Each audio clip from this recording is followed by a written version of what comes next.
We're back with another podcast coming at you live. It is Tuesday, April 22nd. And we got another podcast for you guys. Hope you're having a good week and enjoying yourself. Maybe you're at work. Maybe you're not. Maybe you're relaxing. Maybe you're skipping work. Maybe you up to no good, huh? What you doing, huh? Well, once again, my co-host is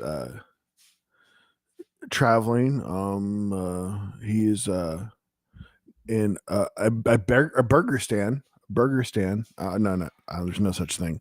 No, he'll be here momentarily and right now. Burgerstan is that like close to Pakistan and Afghanistan and all those other stands? There's usually fries at Fry Stand. I guess that shows Kazakhstan, you what I'm hungry for today.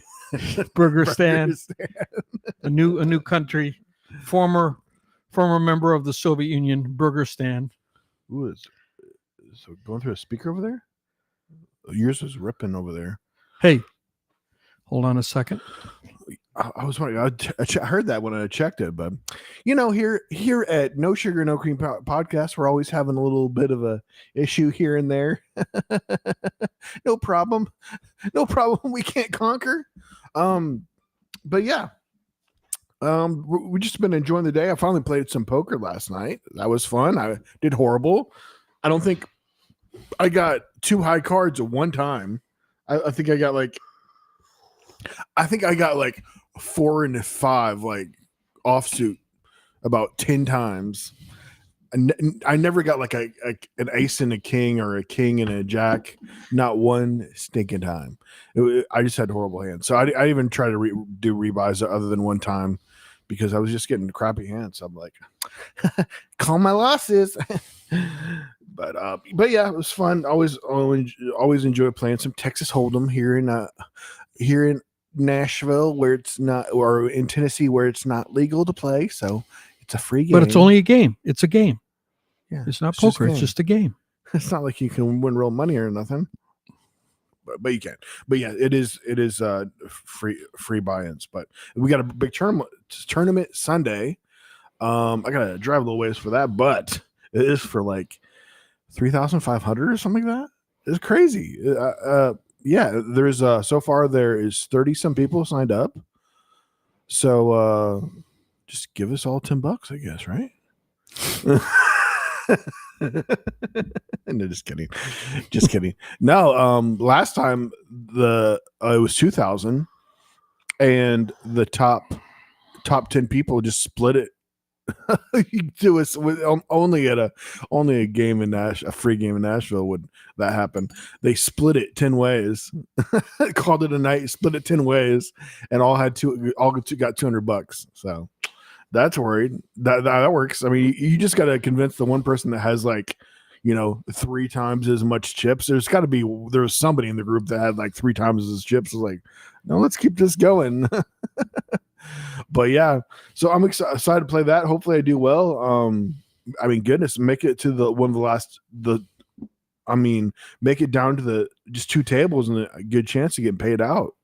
So that'll be fun. But I've done okay in the past. I've gotten like 2 or 3 like tied for first place kind of situation where you just go back and forth and you kind of just end up splitting it because you're just going to be there all night. You just go passing the money back and forth probably not all night, but longer than you feel like it. And it's just like usually the first prize is like $50, so it's not a big deal. It's like being at the Olympics when the 2 pole vaulters had the same height and they said, let's just each get a gold medal. Oh, they were so pumped. Remember that? Yeah, they were so pumped to just both get the gold. Oh, we both could have the gold medal? We don't have to chop the one gold medal in half?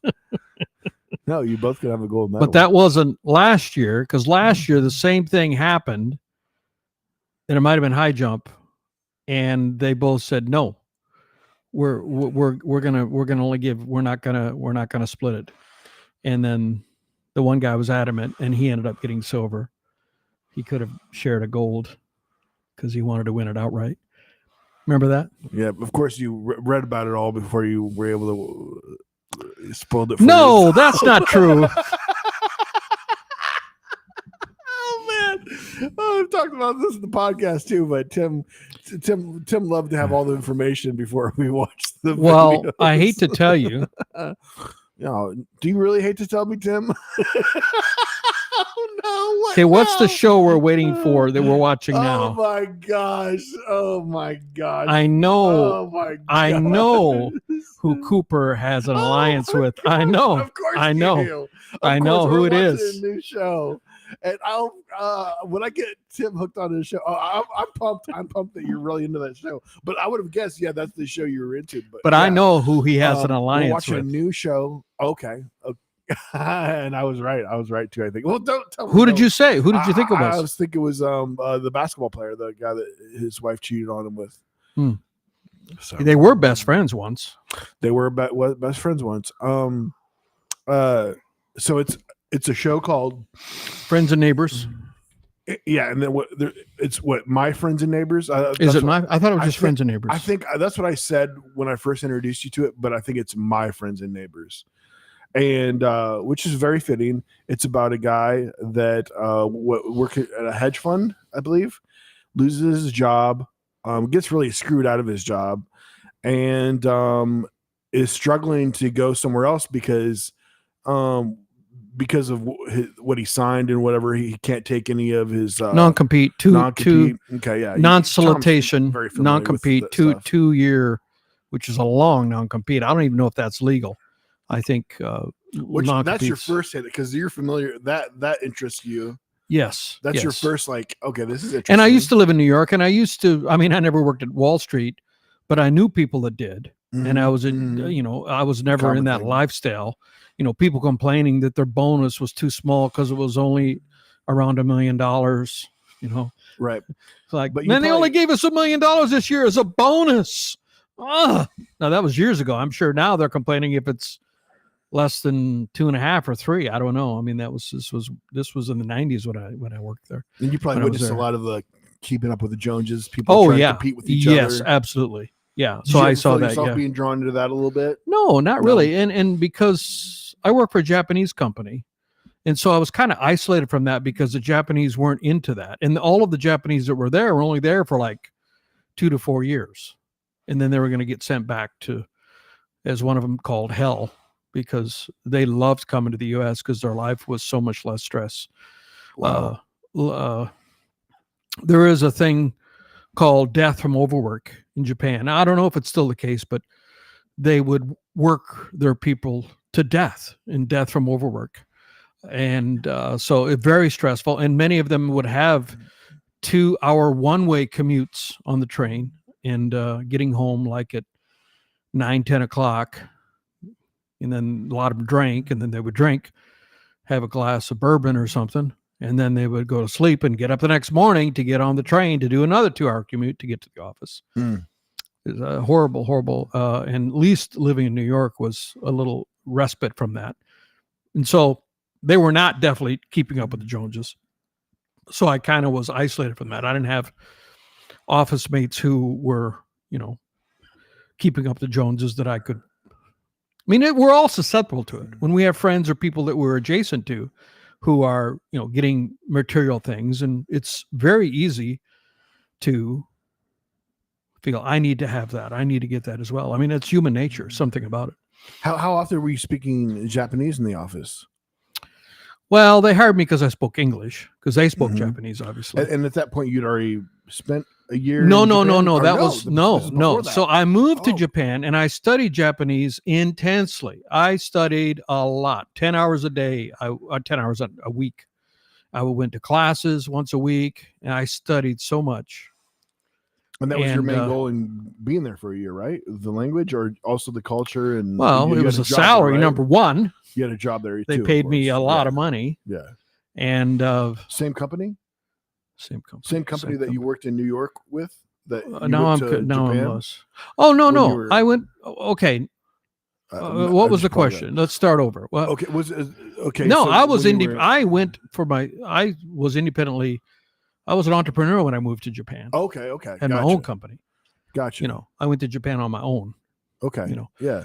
But in the first 4 months living in Japan, my Japanese doubled in skill over what I did in 4 years. I mean, if you want to learn a language, you have to be immersed in it. Mm-hmm.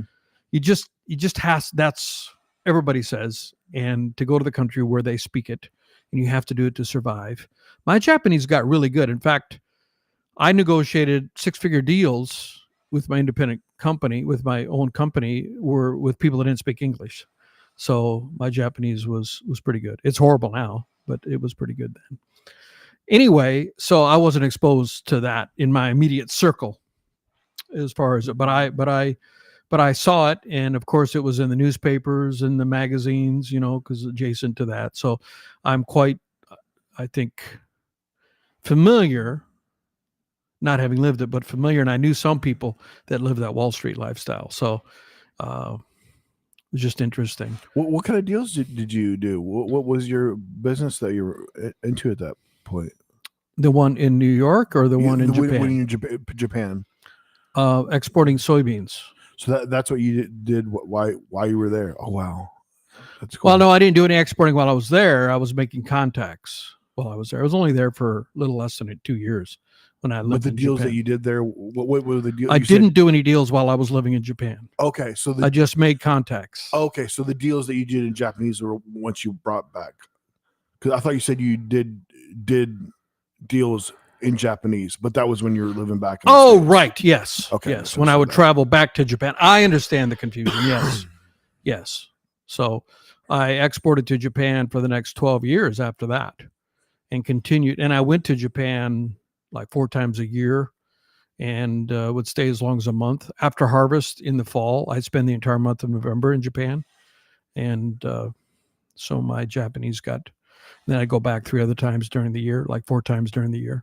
So maintaining, basically at that point, I was maintaining my Japanese. But the 2 years that I was there, I really accelerated my Japanese. And you had to tag on the international end of Dakota Farms. Dakota Farms International. That was the name of my company. That was a good looking sign there at the end. I was like, finally there was something there at that corner that was usually there was nothing there. You're like, now you can finally get to the farm a little bit easier. I mean, yeah, for somebody that wasn't familiar with that area. But yeah, the farm is like what 30 minutes from anything basically, other than little town of what Carpenter, Yale 10 minutes or so, 15. Yale was about 11 miles, so about 11 minutes, 12 minutes. Carpenter about the same. Was about 7. I think so. Carpenter had a restaurant. Carpenter still has a restaurant, and it has a convenience store. Yeah, I love little places like that.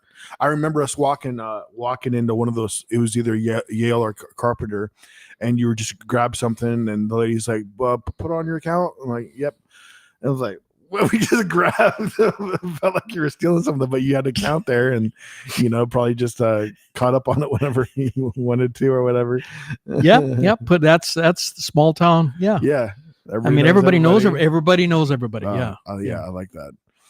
It can be annoying, and then it can be a blessing. I mean, and then which everybody's looking out for everybody too. I mean, you get those those little towns like that, and communities. You get those people like you get a call. There's somebody looking in your window, or like there's somebody, or well, not even that. There's somebody walking up to your house right now. Like, Susie, how do you know that? I was like, because I am constantly looking out of the window at your house at all times. I do not have a life.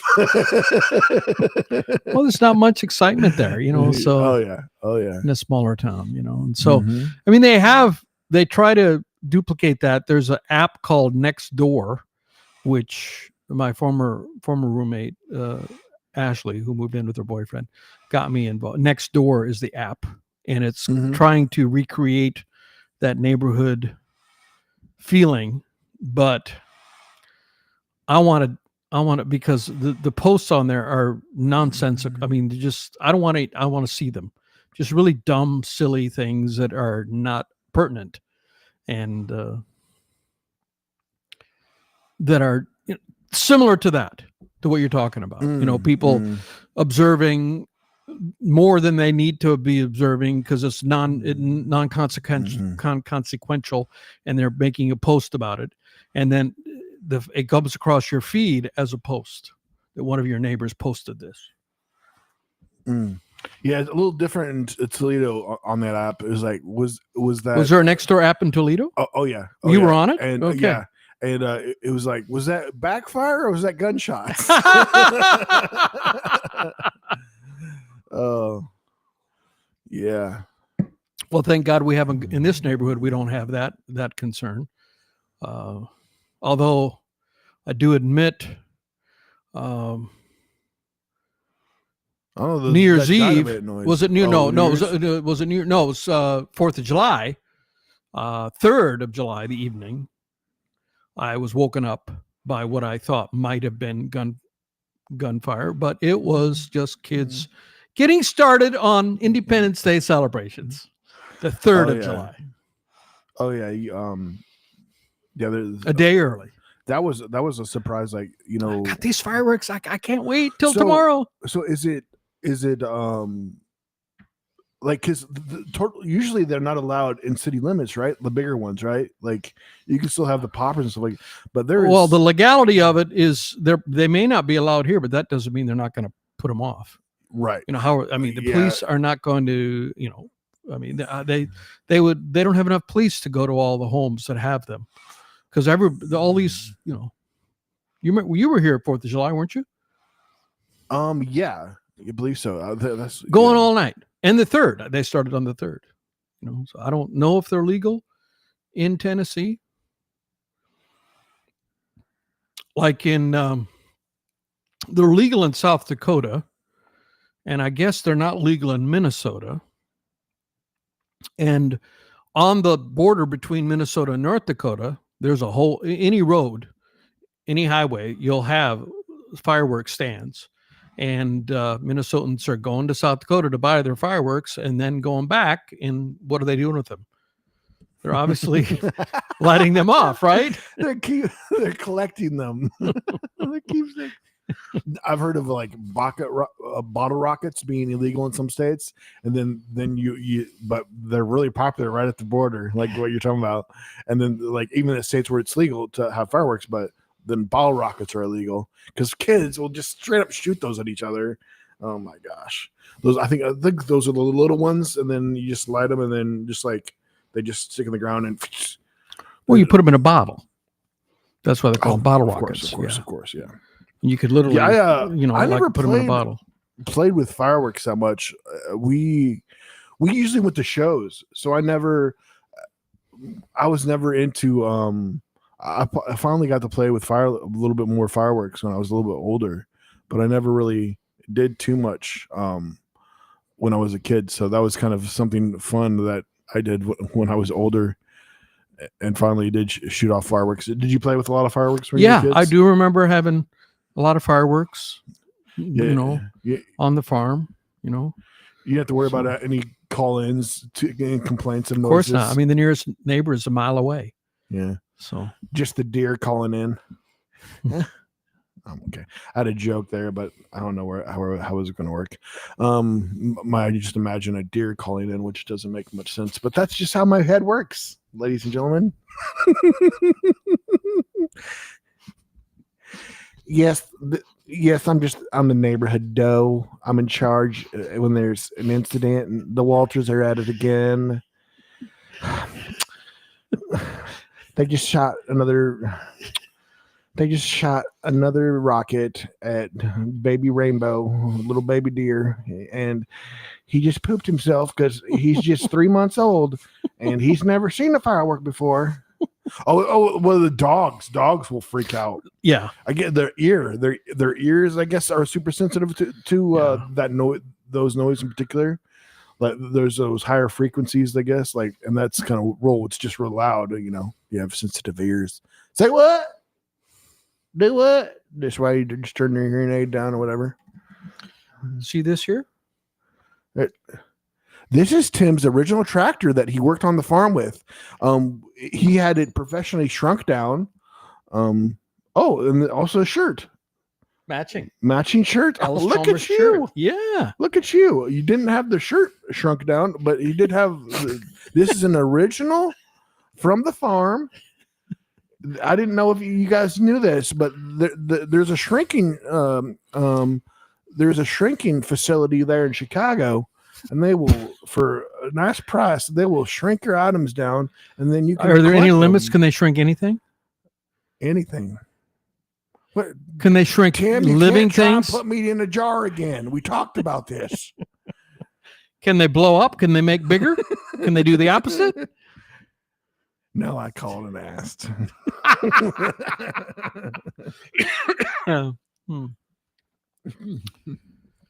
Yeah, I mean, it blows my mind that, I'm 5 years old and I'm driving a tractor, a full-size tractor like this. How would you even fit on this thing? Stuart Little would be too short to reach the clutch, so this has a hand clutch. It has it even represented here, a hand clutch. So, and Dad welded on an extension so that with my little short 5-year-old arm, I could disengage the hand clutch. Basically at the Walter household, it was oh look, Tim's walking. Time to get to work, Tim. Well, I saw we're big sports fans, and I'm a Celtics fan. Anybody who watches this knows that I'm a big Celtics fan. And there was a clip. Our star Jason Tatum fell underneath the basket, and he actually fell on his wrist, but it wasn't clear what part of his body was injured, and he was writhing in pain underneath the basket. And there was a clip that went around the next day of the coach, Joe Mazzulla, who's the youngest coach in the NBA, by the way. And he's younger than some of the players. He's only 35 years old. But he's tough. You never see him smile. And he's yelling at Tatum, get up, get up. And the clip was going around that Mazzulla is one of a kind. He just has no sympathy. And he's telling him to get up. And as I was telling Seth, they'd be like my dad. When I was sick, he would come into my bedroom. The only time he would come into my bedroom, and he'd stand over my bed and he said, "You're not sick. Get up and get to work."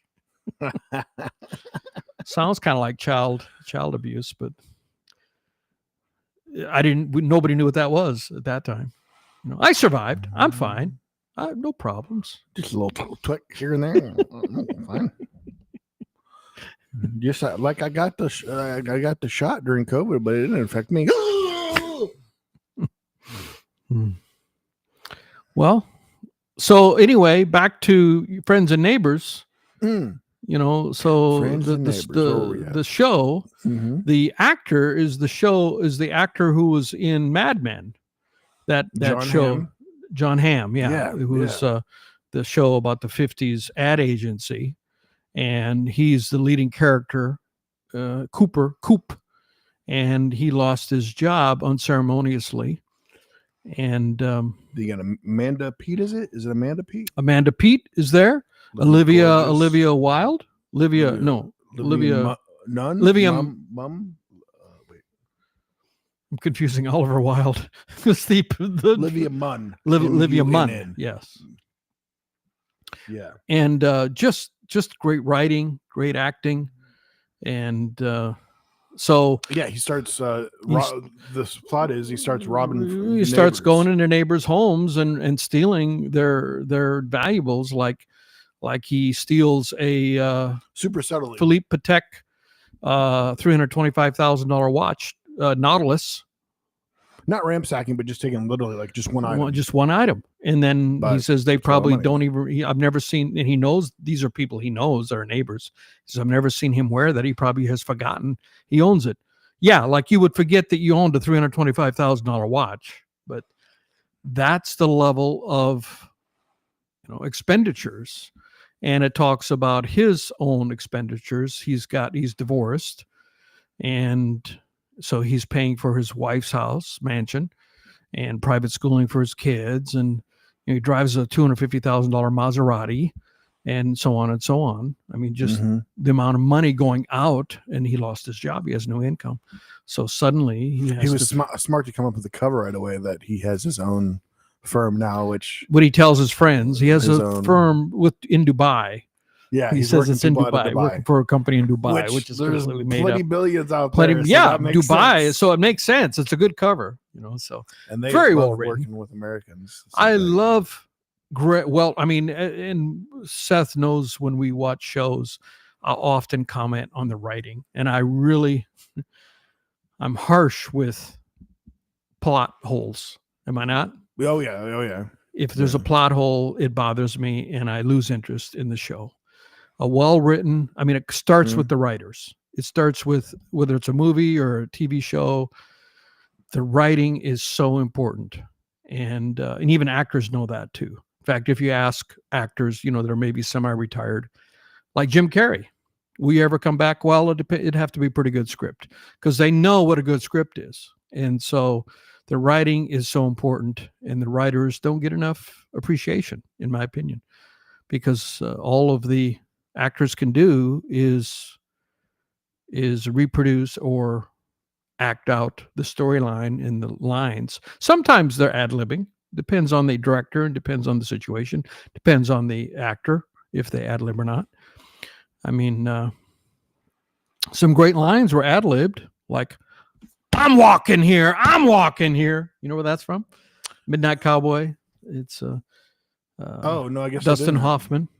They were filming. They had a low budget. Oh, I've seen that clip. Yes. Yeah, it was a real taxi. It was they were filming. They were so low budget that they couldn't even cordon off the filming area, and they were filming in the main street. I love and a taxi comes up, and it's a real taxi, and he pulls up as Dustin Hoffman is crossing the street and with John Voight, and he starts pounding on the hood. I'm walking here. He just completely made it up as he.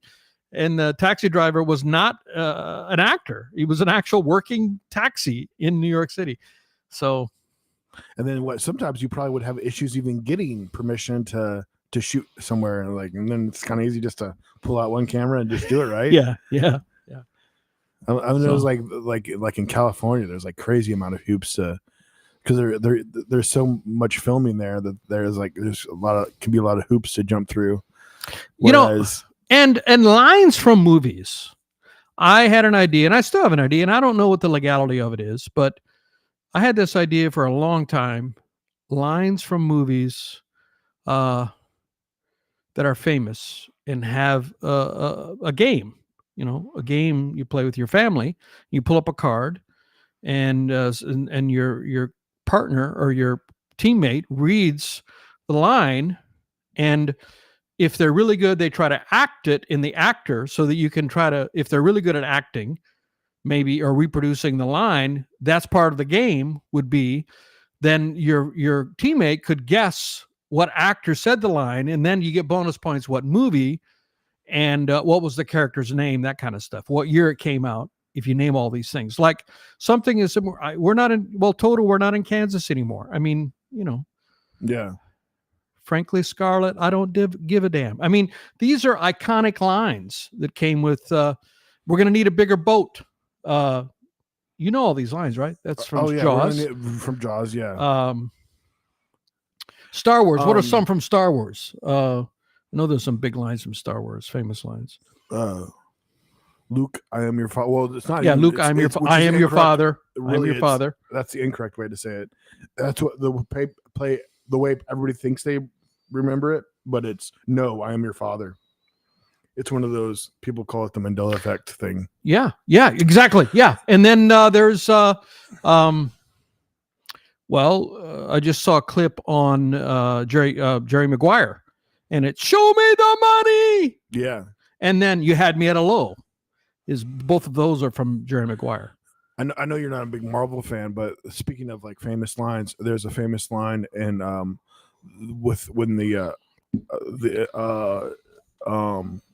it's the Hulk and another character, Thor. The movie's called Thor Ragnarok, and there's a scene where Hulk is about to fight Thor, and Thor goes down. Is like, oh, and he ends up saying the line, "It's a friend from work," which because they had worked together, but Hulk was just ready to fight, I guess. But so that line, a friend from work, super clever, and ended up being the most memorable line of the movie, was given by a kid that was just happened to be on the. I think there was. It might have even been like like one of those charity things or something. But there was just this kid that got to be there for the day, and he threw that line out there, and the actor used it. Thor instead of friend from work, and it became the most memorable line of the whole movie, which is funny how that happens. But and actors will tell stuff about that. There's a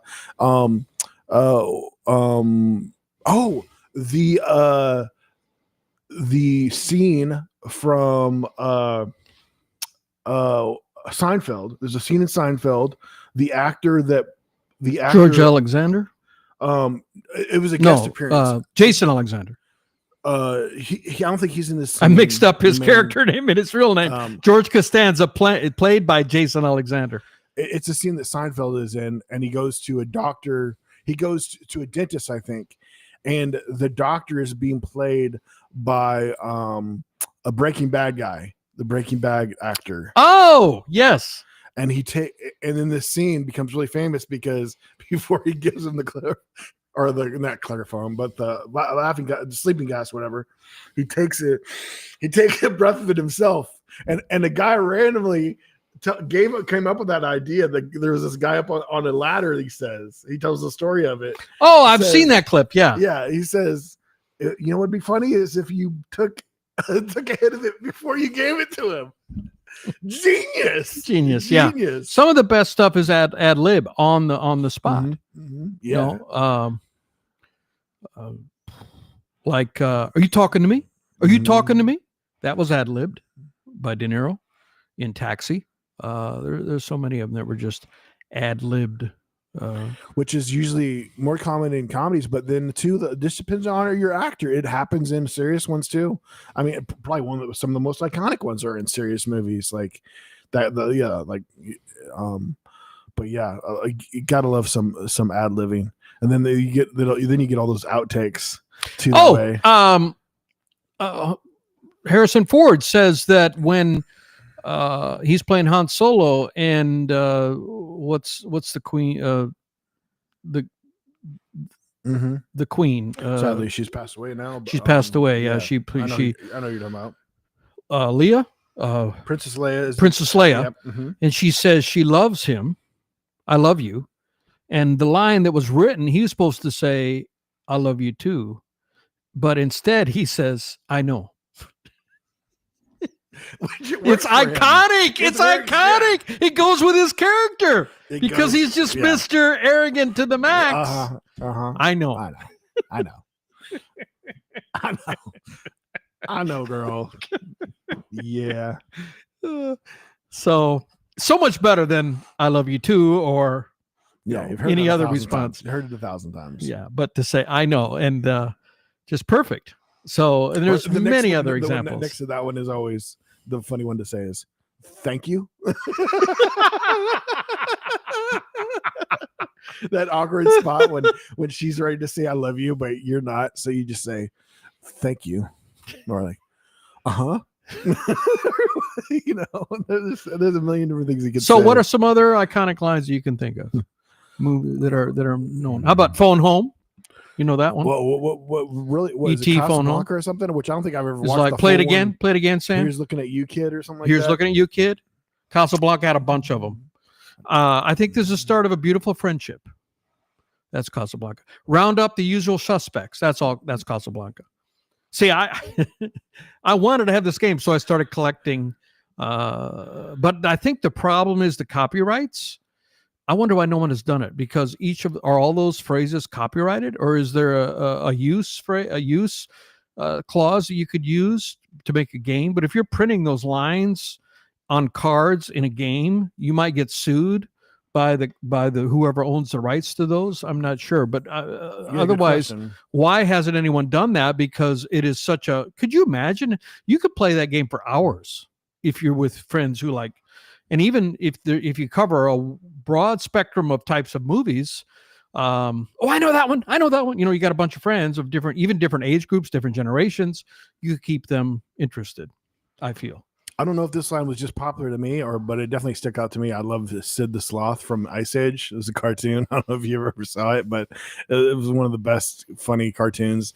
But he has a lisp, but talks like this. And at one point he says the line, "We're the strangest herd I've ever seen." See what I mean? The idea of my game, let's say I'm trying to say and you have the card, we're teammates, and you're reading the line to me. If you're a good actor, you can, like that, you're trying to duplicate. Now, that wouldn't help me because I don't know that movie. But I mean, for example, if you got a Christopher Walken or you got or a Jack Nicholson, you know, actors who speak very specific, very unique way of speaking, if you could do a good imitation of them, even if your teammate who's supposed to answer doesn't even know anything about it, but just knows that actor, could guess that and get the way I had structured it. You get the point if you can guess the actor or the movie, either one. So that way, it sounds like there probably would be a game that exists. Did you come up with the name for it? I think I did. But I forgot what it's called. Who said that? Yeah, it was Who Said That. It was Who Said That. That is very specific. So famous lines from movies would be Who Said That. And you can continue to come out, you know, the beautiful of it is you can come out with new games because they're always making new movies with new lines that become popular, right? Mm-hmm. I mean, you could go with classic movies. You could go with, go through the years. Very interesting, Mr. Team. Thank you for sharing with the group. So that is very nice. Who Said That was the name of the game. That Who Said That? It also works for someone that's hearing things. Who said that?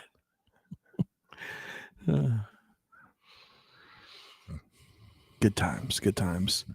Well, we're trying not to talk about it too much, but we got to get to it. NBA baby, Lakers are playing tonight. And they lost their first game to the Wolverines. Celtics won their first game, which I think they're gonna be out for, and which would be good for them to get a little bit of a break. It was interesting for me that I was just reading an article today. Sorry to cut you off, nephew. Were you done? I don't want to. I'm not bleeding, so we're good. There's an article I read today. They apparently have a poll that they do every year, and this is the first year I've seen it. And they poll players, NBA players, and they polled 148 players, which is 1/3 of the players, because there's 30 teams, and the most you can have is 15. So 450 players. I don't know if is how many in the NBA, or theoretically the max. Might be a few less than that, but they polled 148 players, which is a pretty polling, and they said you are anonymous. And they asked them questions like, other than your coach, who's the best coach in the NBA? Other than your coach, who's the worst coach in the NBA? Who's the best player in the NBA? Who's the most overrated player in the NBA? Stuff like that. Mm-hmm. And they were asked, who do you think will win the championship in 2025? And overwhelmingly, over half of them, I think, said the Celtics. And then it went down from there. I mean, a split between Oklahoma City and Cavaliers. Mm-hmm. There were a few votes for the Warriors. There were a few votes for the Lakers. But the Celtics were, I think, 55 or 60%, which is pretty high because when you got all the other teams spread out, you know. And it was interesting that the most overrated player was Halliburton from the Pacers. We talked about the Pacers last week or the week before, and we proved right because they blew out the Bucks. I mean, they blew them out. Oh yeah, they played tonight too. I think. They played tonight, and so to say that Halliburton is the most overrated, now he's just one of the players, but it's just interesting. That's what the players say, and the players saying what's the best franchise to play for, what's the best, Oklahoma City was rated highest for best franchise to play for. And the worst franchise to play for was the Charlotte Hornets. MJ's team. Or Oh, did he goodness. sell? Did he sell his team? Is he still on? Sell the majority stake in it. Yeah. So, but yeah, So they've never either made the playoffs or won a game in the playoffs. One of the two. I mean, they're just always in the basement. Always. Yeah, Jordan was never much of a good owner. Which I mean, I think he was pretty hands off. Well, maybe he wasn't hands off. Maybe that was part of the issue. But like I saw a clip about Jordan in 1991. He'd been retired for a year or two. And there was a player on the Bulls. Oh, I didn't remember the name of the player, but he was saying that I need to get more playing time. And he was vocal about it. And he said, I could beat any player, including Michael Jordan. So Michael Jordan comes to practice and says, okay, I hear you've been saying you can beat me. Let's go best to 11, 1 point per game. He beat him 11-0. and he's wearing, sweats that were really baggy sweats. I mean, it was like, I don't know, he wasn't wearing flip-flops, but it was definitely not, highly competitive dress that he was wearing. And he just annihilated the guy. And the guy was so embarrassed. Ron Artest was there, and he said he couldn't believe it. Ron Artest, if you remember that name, used to play for Indiana. Was a great player. Got caught up in the Malice in the Palace and got suspended for half a season after that. Unfortunately, that's an unfortunate historical event between the Detroit Pistons and the Pacers when they had fights that spilled over into. They had a fight that spilled over into. It's so hard to watch. It's so hard to watch. And Ron Artest was the one who got penalized the most. I think he got suspended. I mean, I think his career never recovered from that, I don't think. And he went into the stands and started punching on a fan because the fan threw something at him or something. They come down on that kind of stuff a lot more. They really did. They made a lot of changes. 90s was kind of crazy. That was the 90s. 90s right? were crazy. 90s was crazy. Yeah, and they really clamped down on all that so that wouldn't happen anymore. Did a lot of things to or maybe it might have been almost to the aughts. It might have been at the end of the 90s, but it was in that era. Definitely in that era. So anyway, so what do we got? Could you imagine the players nowadays having to deal with how? Well, yeah, with social media and everything. Yeah, man, they'd be constantly whining to the referees. Yeah, whining. Yeah, so we got Oklahoma City just absolutely demolished Memphis. 51 points they beat him by, which is I think the 8th biggest margin in the history of the NBA playoffs. And someone was saying, well, the Mavericks, the Memphis didn't play that well, but I saw an article today and says, okay, you know who also didn't play well was Shai Alexander, who's probably going to be the MVP. He actually shot way under his norm for OKC. So imagine if he was playing at his level, they probably would have beat him by 70. He only scored like 15 points. He didn't do very well. He's the top scoring average. I think he's averaged 34 points, and he had a bad game. And they still blew them out by 51 points. So everybody's focusing on the fact that the Grizzlies are never going to play that bad again. Well, nobody's focusing on the fact that, okay, that might be true, but Oklahoma City's best player is never going to play that bad again either. So just going to be interesting. So, I mean, my Celtics won, but it wasn't pretty. I mean, our top three guys, the Jays and Porzingis shot poorly, and we were bailed out by our next three guys, Derek White, Drew Holiday, and Pritch, please. Sixth man of the year. He's got to win sixth man of the year. Peyton Pritchard. Love Peyton Pritchard. And so, I mean, Orlando, incredible defense, but not that much offense. But if we play like that further down the series, like if we play the Cavaliers like that and we have a really off game from our Jays, we ain't winning that game because the Cavaliers are much more stout. Maybe even the Pacers as well. Pacers, they got offense, man. They got offense. So we won the game, but we need to step up our ability. I'm probably like Missoula. If I was coach, the guy who said, get up, I'd probably be that kind of a coach. You're not hurt. Get out there. Oh, my gosh. And it ended up he wasn't hurt. Tatum wasn't hurt. It was his wrist, and they x-rayed his wrist, and there's no injury, no breakage. So it's sore, but no permanent, it's going to be fine. But Missoula didn't know that.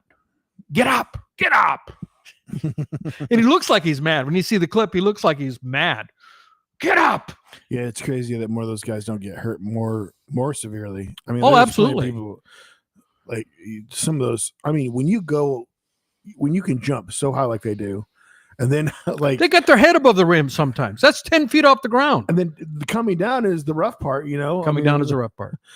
Hopefully, a lot of times, you've seen players catch other players. It's like catching a giant. You're catching a giant person. They weigh 250. I mean, like 300 pounds, 250, 280 pounds. These are not small people. Bad injury. I mean, coming down. I mean, then sometimes you can come down on somebody and hurt somebody else. And I mean, that's why it's a foul too. I mean, quickly when you're shooting the ball and somebody lands in your area, that's a foul. I mean, goodness, you come down on someone's foot.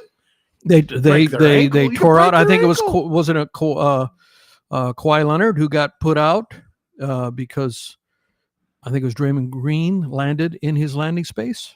He was out for the rest of the season, and they were up 3-1 in that series. Right, you just land in the area. You don't have to touch them at all. I think you just land. If you land in their area, that can be a flagrant foul. And in fact, the foul where Tatum went down and hurt his wrist was they did judge it as a flagrant 1, which means he had 2 free throws, and the Celtics kept the ball. And I think he missed both free throws, which was indicative of his wrist was probably hurting. You can see that the guys practice defending those shots when you got to run at them to try to block it. They usually run by at an ankle. Yeah. Angle, yes. Angle. And go past not an them. Ankle. Hopefully not an ankle.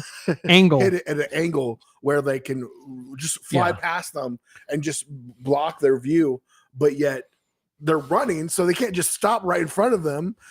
So what a lot of them do is they fake to shoot, wait for the guy to run by, then shoot it. That's always like, looks so clever, but I mean, it's going to work so time because they got that momentum coming at you. We have a player on the Celtics. His name is Luke Cornett. He's such a character. He's 7'1". When he talks, he mumbles everything. Tim's he doesn't, mumbling, if anybody's wondering. And but he's funny. And they asked a team if aliens came, which member of the Celtics, just one of those whimsical things that they ask, and they said most of them said Luke Cornett. He would be the one who would meet the aliens and befriend them because that's his personality. Corn on the lob, they call him.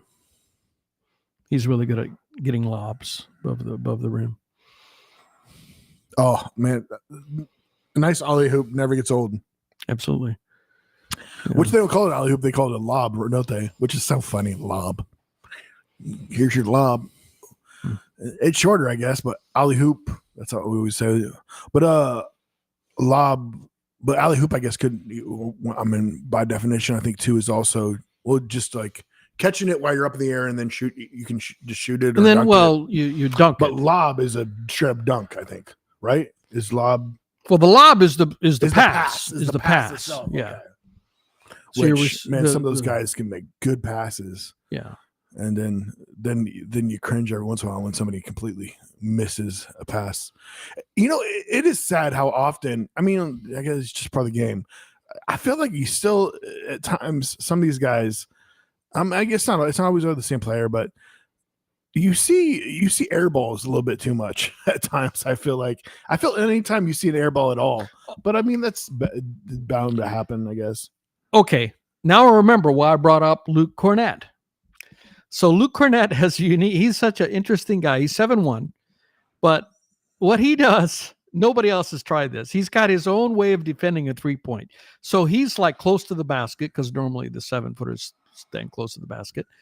And the 3-pointer's out on the 3-point line, which is 20 feet away. And he sees somebody about ready to shoot a 3-pointer. what he will do for where he's at, not run at them, he will jump up because he is 7'1". You told me about. I was He wondering will who jump this up with his hands in the air, and his intention is to block their view of the hoop. And it works at times. It works at times because if you're shooting at a target and suddenly you can't see that target, you can't see the target. Yeah. He doesn't have enough time to get to them because they're 20 feet away from him, or 18. He just blocks the view. He tries to block their view. Genius. I mean, it really, yeah, it's smart. You've told me about that before. I was wondering who that player was. I didn't realize that's Luke Cornett that does that. I was like, very clever move. Well, I don't know that works a lot of the time. Yeah, because it's very because they've probably seen the goal and then they're shooting it. But yeah, you think at times though. I mean, if he times it right, but yeah. So if you're watching a Celtics game and you see a center who's nowhere near close to the shooter, but he's jumping straight up with his hands in the air, and there's no chance for him to block it, it's probably Luke Cornett, and he's probably trying to block their view of the rim. So I think the next game is tomorrow. Tomorrow, yeah. Gotta watch the Lakers lose tonight. Boo, Lakers. Boo. We'll see. I don't know that I'd bet against them. I mean, their back is against the wall. If they lose tonight, they pretty much are done. Losing at home. Yeah. So it's a win or die for them. And so they probably will come out, and they're a good franchise. They got great players. They got, LeBron. I wouldn't bet against them, but they got Luka. But if they do lose, I think they're toast. You might as well start planning the trip to Cancun. Cancun, baby. Is Cancun like a popular place everybody goes? That's that's a joke is. I don't know if they actually go to Cancun, but you hear that joke. That's the reference. Okay, gotcha. That's the reference. They'll go to Cancun. I don't know if many of them actually go there, but the reference to Cancun, being eliminated, you're going to Cancun. So playoffs or Cancun? The title of this podcast. Win or Cancun. Win or Cancun. I mean, the money these people make, I'm sure they could go to a more upscale. I mean, not that Cancun is an upscale, but isn't Cancun kind of mid? I mean, or maybe there might be. Who knows? It's the kind of place we would go to. Millionaires wouldn't go there, would they? These guys are all millionaires. Well, of course, nowadays, all you have to do is find like a multi-million-dollar house that you could Airbnb. And you could probably go. That probably changed everything. I mean, it's all about the place. I mean, somebody Airbnb is a nice enough property. I would say even the most wealthiest person wouldn't mind going there. Even rookies. You know what? Of course, first round draft pick. I think we looked this up, and I'm pretty sure my memory is correct here. If you're a first round draft pick, and your starting salary is $10 million a year. Let's say you played 1 year of college. You declared, and like Cooper Flagg played for Duke. He declared for the draft. He played 1 year. So he's probably 18, 19? He's going to get drafted, and he's going to get picked number 1. He's going to be making $10 million, and he's still a teenager for playing basketball. And so the 30th pick, the last pick in the first round, his salary is $2 million. So it goes down each pick, 1, 2, 3, 4, all the way down. Now, second round is not established. That's negotiated. But there's 30 teams, so the 30th pick, that pay is just a little over $2 million. So even the last round of the last pick in the first round is a millionaire. So when these people go on vacation, I found it hard to believe they're going to the same spots that you and I are going. I don't think you're going to see them on a Carnival cruise ship. Yeah. Which would be fun. That was a good bang for your buck. You get one of those nice rooms. But no, I mean, there might be some nice resorts that we don't know about in Cancun itself. I mean, Cancun's a decent size. Is Cancun? No, Cancun's not even an island, right? It's just like it's next to the beach. Next to the beach, yeah. What is the island that you said you'd like to go Cozumel. to? Cozumel. I just saw it mentioned too. That it's one of the most popular islands, and it's going to have like 180,000 people visit it just this week. Crazy. Why this week? Cruise ships, from just all the cruise ships. Just one random week. Yeah, we're just one. Nothing special week, just a normal week. Just a week. which right now, I guess, well, no, it's It might be March, busy spring, season, but it's April, yeah. but it's not, like spring break Now or it's anything. going on the down curve, but then you got summer just around the corner. But yeah, I do like Cosmo. I wouldn't mind. Said it before. I wouldn't mind going and staying there for a month. And, You have said numerous times you would like to go thought there. about doing it. I'm looking at decent. You can just stay there and for a decent price and go to the beach all the time or whatever you want to do. And there's still a movie theater and Starbucks and all the American things too there, but lots of good tacos. But guys, I think we're going to wrap it up there. Yeah. Another good podcast. Hope you guys enjoyed it. Please feel free to follow us on our social medias on Instagram and YouTube. No Sugar, No Cream on Facebook, if you would. If you're watching this, please just push that button, share the podcast. That would be greatly appreciated. Get this out to more people. We love you guys. See you next time. Bye. Seriously, we do love you guys. I wasn't lying about that. We just got to do it a few times.